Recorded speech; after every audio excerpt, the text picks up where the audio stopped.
This is 5 on your side at noon. Focused on you. And we begin today with breaking news in Ellisville. Check out this scene. This is the Clarkson Eye Care on Clarkson Road. It's closed right now because a car drove into a building. Paramedics are taking care of the driver. The person is expected to be okay. No one in the building was injured. This is the third time this week a car has driven into a building in St. Louis County. A customer of Rice House in Florissant died when a car crashed into the restaurant Monday. And yesterday afternoon, a van was pushed into a business on Hazelwood Avenue when a car ran off the road. Also topping our news, we are into day 4 of a weather impact alert due to a heat advisory. Right now, temperatures in the upper 80s on their way to the upper 90s. We are actually in the 90s right now. Our string of hot, humid weather continues. Thanks for being here. I'm Kay Quinn. We are on the verge of a holiday weekend, and there is a significant change in the summer-like pattern on the doorstep. Meteorologist Jim Castillo here with the weather impact forecast. Jim? Yeah, right in time for Labor Day weekend. We'll have some really big changes with a secondary front as we get into Sunday. More on that coming up, but like Kay was saying, this is day 4 where 100 plus heat index is what we're expecting today. We'll probably even see that again tomorrow around the metro. Right now it's very sunny in St. Louis. And then we have hot, humid weather, those heat indices 100 to 103. And it looks like, that heat and humidity is just really tough on the body. So stay hydrated, take plenty of breaks outdoors, and go inside the air conditioning if you can. Now the heat index today, oh, there it is. This one's showing up to 102, but you get the idea. It's 91 now. It feels like 98, so we're almost to that 100 degree temperature, and that feeling, that heat index is really intense. The dew point 72, that's really high. That's not going to change either until we get this first front through here. And we are watching the Doppler weather radar. We had a couple of showers and storms popping up southeast of St. Louis. Those have dissipated. We'll expect some more later this afternoon. And of course, the allergy index, weeds are high, mold is high. But we'll talk about our weekend forecast and those big changes by Labor Day Monday coming up. All right, we'll see you in a few minutes. Thank you, Jim. Developing in Chesterfield, the Trader Joe's is closed because of a water main break. The manager says water got into the building this morning. There's no significant damage. The store will reopen when safety measures are met. The cause of the water main break is unknown. Happening today, residents in North St. Louis County will get some answers about the cleanup project at the contaminated Westlake landfill. The EPA will host a meeting at 5:30 at the Machinist Hall on St. Charles Rock Road. During the 1940s, St. Louis played a significant role in making the world's first atomic bomb. Uranium was used to make the weapons, and the radioactive waste was stored and later contaminated various sites. In recent years, the Environmental Protection Agency has determined the contamination is more widespread than originally thought. Advocates for local victims of radioactive contamination have been speaking out about solutions they want to see. Officials will answer questions and discuss the cleanup process during tonight's meeting.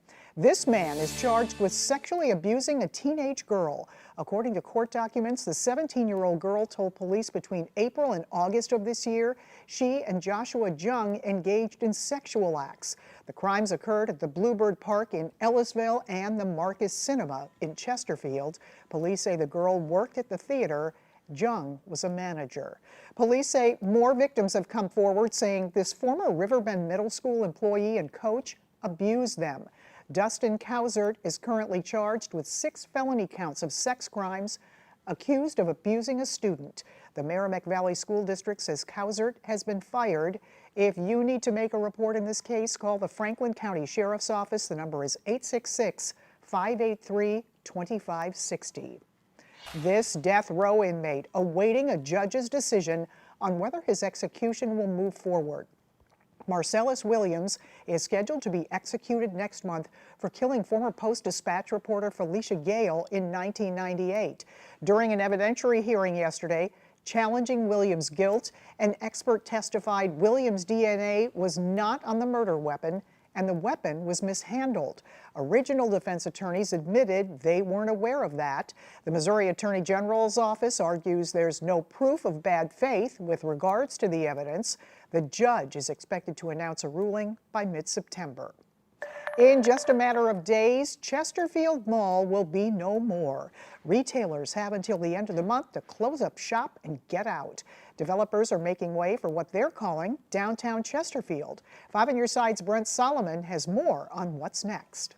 It's closing time at the structure that stood here for 5 decades. It is incredibly bittersweet. I was hoping you'd admit that. Yeah. Amber Westerson recalls not just the memories with friends, she even worked here. I was here when we tore down an old JCPenney building and built this 3-level wing that we're in now, which was a brand new food court, an AMC theater, Cheesecake Factory. That's where I stood with the developer behind the major rehall to create a downtown Chesterfield. We're right in the middle of the park. There's a park in the very middle of the center that serves as the hub of the project. And right in the middle of the park, we'll be surrounded by multifamily and retail. 200,000 square feet of retail. It's a combination of better quality national retailers that you would see in normal shopping malls like the Galleria or West County, and really cool kind of local boutiques all operating in a smaller space. It took collaborating with community groups who were initially resistant.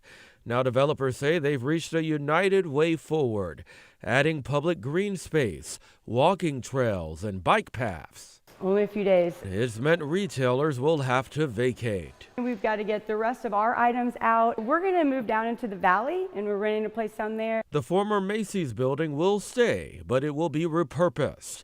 Developers say Dillard's, which also pushed back initially, will remodel its store to remain in the development. This is the ability to take a mall that finished its useful life and create a high-end urban downtown. This is a truly high-end urban downtown environment that doesn't exist anywhere in St. Louis. That will be a regional draw for everybody here in this market. Brent Solomon, 5 on Your Side. The mall will be demolished in October, with the first phase of the development expected to open in 4 years. A memorial service is being planned for a St. Louis icon. Ted Drewes Jr. has died. His family confirms he died Monday at the age of 96. People have been showing up at the Ted Drewes location on Chippewa to honor his legacy. Drewes' father opened the family's first frozen custard stand in 1929. Still ahead, new details about that foiled terror plot that forced the cancellation of Taylor Swift shows, what the suspect was planning. Plus, Brazil's crackdown on claw machines, why police say they're now illegal in the country. And we hope you'll join us for this year's Show of Strength MDA Telethon Sunday. We'll be live at Grants Farm 8 to 10 p.m. Watch it right here on 5 on Your Side, KSDK.com, or stream it on 5+. All money raised goes to help people fighting neuromuscular diseases right here in the St. Louis area.